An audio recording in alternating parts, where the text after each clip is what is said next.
আসসালামু আলাইকুম রহমতুল্লাহি ওবরাকাতু। আলহামদুলিল্লাহ, দেশবাসী অনেকে গোমতী নদীর আপডেট জানার জন্য চেয়েছিলেন। আলহামদুলিল্লাহ, ইতিমধ্যে আমরা দেখতে পেরেছি। আজ হলো জুন মাসের এক এক তারিখ।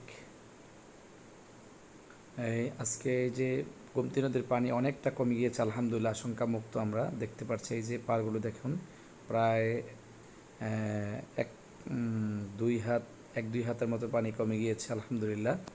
তো আমরা আশঙ্কা মুক্ত, আল্লাহ পাক যেন আমাদেরকে হেফাজত করেন। কিন্তু আমাদের পার্শ্ববর্তী অন্যান্য জেলার যেমন বিশেষ করে নোয়াখালী, হাতিয়ার ভাই বোনরা অনেক কষ্ট আছে।